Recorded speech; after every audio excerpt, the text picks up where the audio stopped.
السلام علیکم ورحمۃ اللہ وبرکاتہ۔ سبحان اللہ وبحمدہ سبحان اللہ العظیم۔ اللہم صلی علی محمد وعلی آل محمد کما صلیت علی ابراہیم وعلی آل ابراہیم انک حمید مجید۔ اللہم بارک علی محمد وعلی آل محمد کما بارکت علی ابراہیم وعلی آل ابراہیم انک حمید مجید۔ دوستو، فرینکفرٹ جرمنی کے اندر آج اللہ تعالیٰ نے پھر بڑے ہی اچھے موسم سے ہمیں نوازا ہے، تو میں نے سمجھا چلے اس اچھے موسم کا فائدہ اٹھاتے ہوئے صبح چھوٹا سا ایک راؤنڈ بھی لگا لیں اور ساتھ دوستوں کو بھی شامل کر لیں۔ جیسا کہ آپ دیکھ رہے ہیں سائڈوں پہ دونوں طرف جو گھاس ہے وہ ایک دفعہ پیلی ہونے کے بعد زرد رنگ جب پڑ گیا، دھوپ لگی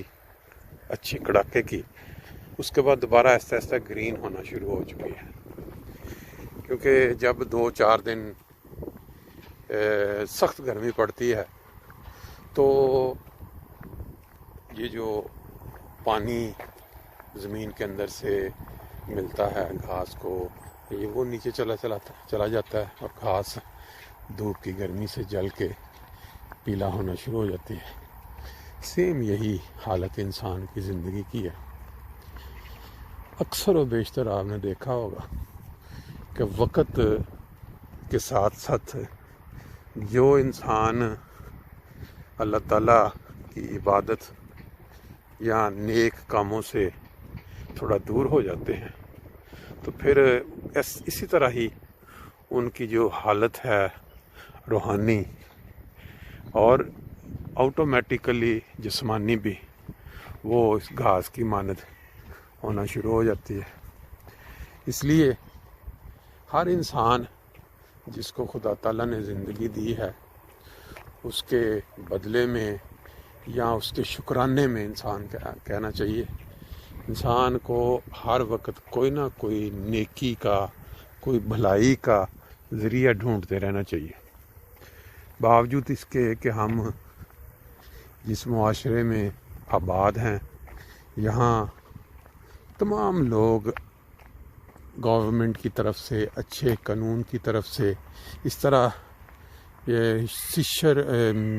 شیورٹی کے ساتھ رہ رہے ہیں، یعنی ان کو کھانے پینے کی کوئی یہ ہے کہ بھوک سے مرنے والے نہیں۔ نظام جو ریاست کی مدینہ کا نظام، ریاست مدینہ کا جو نظام خلفائے راشدین کے زمانے میں ہم سنتے رہے ہیں کہ کوئی شخص جو ہے وہ بھوکا نہیں مرنا چاہیے، اور اگر کوئی بھوکا شخص مرے گا تو وہ اس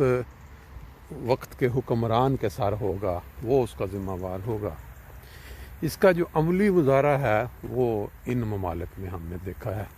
یورپ میں کوئی بھی بھوکا شخص اس لیے نہیں یہاں مر سکتا، باس وائز کے کہ وہ ایڈکشن نشہ کا عادی ہو یا کوئی اور وجوہات، انہوں نے ایک نظام بنا دیا ہے۔ پاکستان کے اندر آپ دیکھیں کہ جو ہمارے حکمران ہیں، ان کی پریارٹیز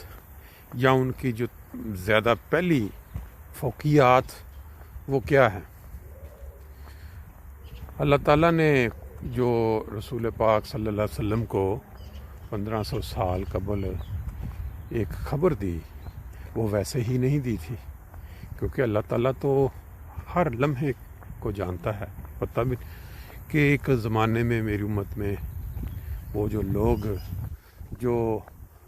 عوام کی، امت کی فلاح یا اصلاح کے لیے بنائے گئے تھے، یعنی کہ لیڈران، مذہبی لیڈران، وہ اس حالت میں پہنچ جائیں گے کہ ان کو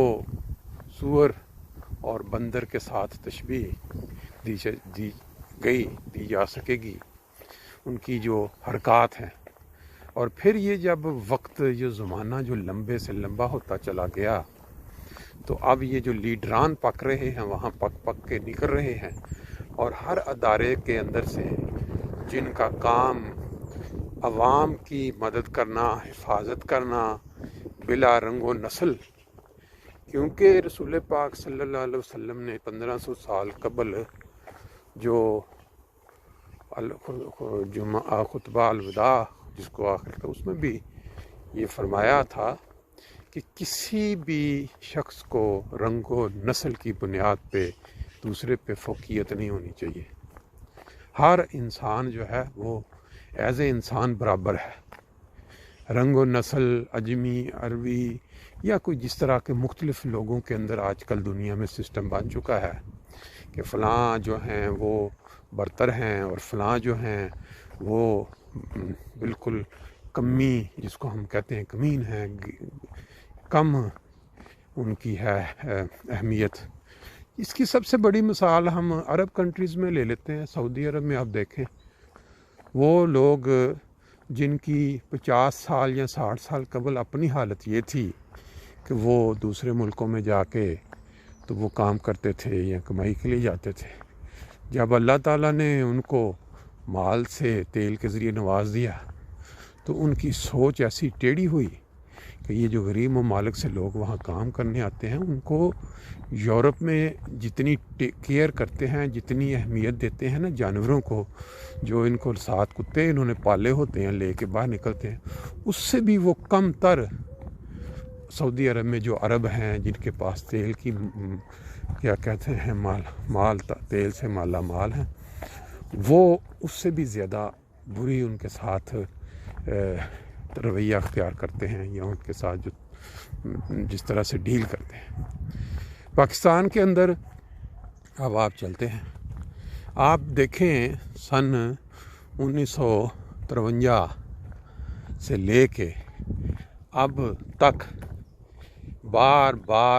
بار ایک ہی کمیونٹی کے اوپر ظلموں کی انتہا کی ہوئی ہے. کیوں، کیا وجہ ہے؟ حالانکہ وہ کمیونٹی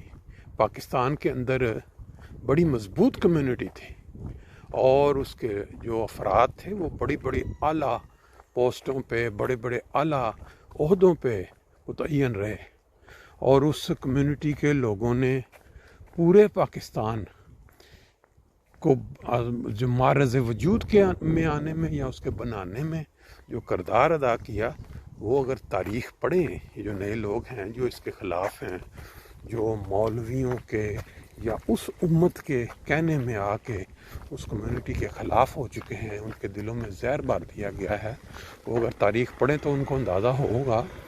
کہ اسی کمیونٹی کی وجہ سے، ان لوگوں کی وجہ سے قائد اعظم جو ہیں وہ تیار ہوئے پاکستان آ کے، برصغیر آ کے، تو مسلم لیگ بنا کے پھر وہ سربراہی کر کے ملک بنا. پھر اسی کمیونٹی کے لوگ جب ملک بننے کے بعد جنگیں ہوئیں تو اس میں سب سے پیش جو کمانڈر تھے یا جنہوں نے حفاظت کی ملک کی، نہ صرف حفاظت کی بلکہ دشمن ملک آپ کہیں انڈیا کی فوجوں کو ناکوں چنے بوائے اور کئی علاقے فتح کے قریب جب پہنچ گئے تو پیچھے سے پھر وہی ہماری جیسے ہمارے ملک میں ہے کہ کوئی اپنا صلہ نہ لے لے، کوئی اپنا یہ نام نہ بانجے تاریخ میں کہ فلاں نے یہ والا علاقہ بھی، تو انہوں نے پیچھے ہٹا کے بہرحال وہ ایک تاریخ کا ایک علیحدہ معاملہ ہے. بات یہ ہو رہی تھی کہ آج کل جو پاکستان میں ٹرینڈ بن چکا ہے، جس کے اندر نہ صرف وزیر اعظم، نہ صرف صدر پاکستان، نہ صرف یہ جو ادارے ہیں خفیہ ادارے ان کے نالج میں ہونے کے، ان سب کو پتہ ہے، سب جانتے ہیں کہ ایک ایسی کمیونٹی جو دنیا بھر میں سب سے زیادہ پرامن کہلائی جاتی ہے، اس سے زیادہ پرامن کمیونٹی پوری دنیا میں نہیں. اس کے خلاف چھوٹے لیول کے لوگ بیٹھ کے انٹرنیٹ کے اوپر جس طرح کی مرضی بکواس کرتے رہتے ہیں، ایسے الزامات لگاتے ہیں ان کے لیڈران کے متعلق کہ اگر وہ کمیونٹی پرامن نہ ہوتی تو ایسے لوگوں کو جس طرح دنیا میں چل رہا ہے گھنٹوں کے اندر وہ غائب ہو جاتے یا ان کا علاج. لیکن یہ ہے کہ کسی کوئی ان کو کسی قسم کا جواب نہیں دیا جاتا، ان کو کسی قسم کا یہ ہے کہ جس کو کہتے ہیں کہ انہوں نے ہماری خلاف بولے ہیں یہ وہ، تو وہ اپنے لگے ہوئے ہیں. تو یہ جو حکومتیں ہیں اور یہ جو مولوی، ان کو پتہ ہے کہ وہ کمیونٹی بڑی ہی پرامن ہے، اس لیے ان کے خلاف جو مرضی کرتے رہیں، جو مرضی ہم حرکات میں ملوث ہوتے رہیں، اور ان ظالموں کو جو کہ ان کی شہ پہ آگے سے آگے بڑھتے جا رہے ہیں، اگر نتھ نہیں ڈالی جائے گی تو وہ تو ان کا کوئی لمٹ نہیں ہے، ان کا کوئی آخری کنارہ نہیں ہے. وہ اب 2 دن سے آپ دیکھیں یہ خبر چل رہی ہے پاکستان کے اندر بڑی، کہ ڈائریکٹ اس کمیونٹی کے لوگوں کے ان کے گھروں کے اوپر فائرنگ ہو رہی ہے. اب فائرنگ ہو رہی ہے اور پولیس کی موجودگی میں ہو رہی ہے. اب یہ خبر کتنی حد تک ٹھیک ہے، کیونکہ یہ کل سے میڈیا پہ بہت زیادہ گردش میں ہے کہ گھروں کے اوپر ڈائریکٹ پہلے انہوں نے فائرنگ کی، جب جوابی فائرنگ